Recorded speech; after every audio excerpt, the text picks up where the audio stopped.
ಬಣ್ಣಗಳ ಹಬ್ಬ ಹೋಳಿ ಅಂದರೆ ಸಾಕು, ಎಲ್ಲಿಲ್ಲದ ಸಡಗರ ಸಂಭ್ರಮ. ಒಬ್ಬರ ಮೇಲೊಬ್ಬರು ಬಣ್ಣಗಳನ್ನು ಎರಚಿ ಈ ಹಬ್ಬವನ್ನು ಸಂಭ್ರಮಿಸುತ್ತಾರೆ. ಬಣ್ಣಗಳೊಂದಿಗೆ ಸಂಬಂಧಗಳನ್ನು ಬೆಸೆಯುವ ಹಬ್ಬ ಇದಾಗಿದ್ದು, ಹೊನ್ನಾವರದ ವಿವಿಧೆಡೆ ಭಾನುವಾರ ರಾತ್ರಿ ಕಾಮಣ್ಣನ ದಹನ ಮಾಡಿ ಹೋಳಿ ಹಬ್ಬವನ್ನು ಆಚರಿಸಿದರು. ಬಣ್ಣಗಳ ಹಬ್ಬ ಹೋಳಿ ಅಂದರೆ ಸಾಕು, ಎಲ್ಲಿಲ್ಲದ ಸಡಗರ ಸಂಭ್ರಮ. ಒಬ್ಬರ ಮೇಲೊಬ್ಬರು ಬಣ್ಣಗಳನ್ನು ಎರಚಿ ಈ ಹಬ್ಬವನ್ನು ಸಂಭ್ರಮಿಸುತ್ತಾರೆ. ಬಣ್ಣಗಳೊಂದಿಗೆ ಸಂಬಂಧಗಳನ್ನು ಬೆಸೆಯುವ ಹಬ್ಬ ಇದಾಗಿದ್ದು, ಹೊನ್ನಾವರದ ವಿವಿಧೆಡೆ ಭಾನುವಾರ ರಾತ್ರಿ ಕಾಮಣ್ಣನ ದಹನ ಮಾಡಿ ಹೋಳಿ ಹಬ್ಬ ಆಚರಿಸಿದರು. ನಿವಾರಣೆ ಮಾಡಿ ಒಳ್ಳೆಯದನ್ನು ಈ ಮಕ್ಕಳಿಗೆ ನೀವು ಪಾಲಿಸಿ ಉತ್ತರೋತ್ತರ ಕೊಟ್ಟು ಎಲ್ಲರಿಗೂ ಒಳ್ಳೇದು ಮಾಡುವಂಥ ಉದ್ಯೋಗ ಇರಬಹುದು.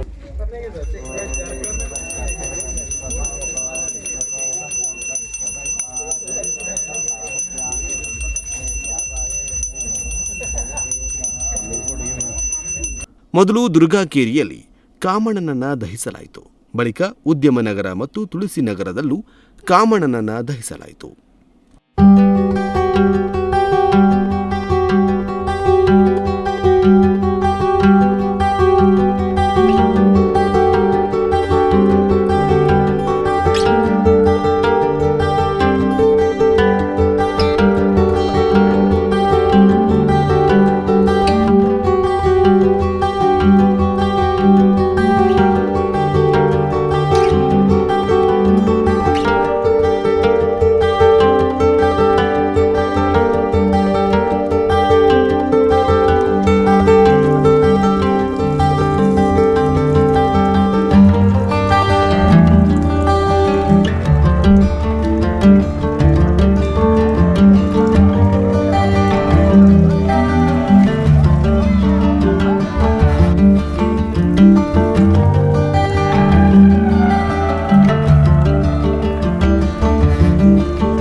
ಮೊದಲೆಲ್ಲ ಈ ಕಾಮಣ್ಣನ ದಹನಕ್ಕೂ ಮುನ್ನ ಮನೆ ಮನೆಗೆ ತೆರಳಿ ಕಾಮಣ್ಣನ ಪಟ್ಟಿ ಕೇಳಲಾಗುತ್ತಿತ್ತು.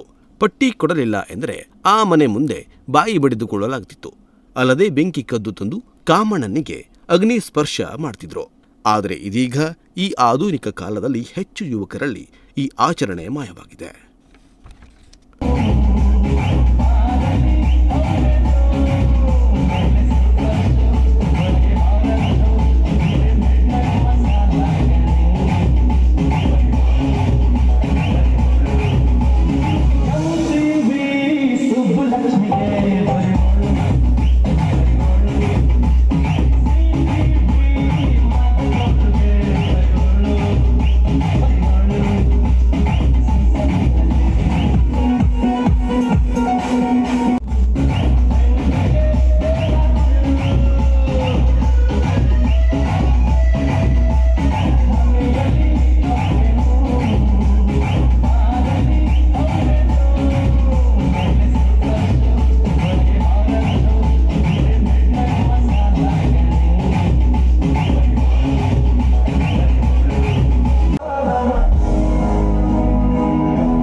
ನುಡಿಸಿದ ನ್ಯೂಸ್ ಡೆಸ್ಕ್ ಹೊನ್ನಾವರ.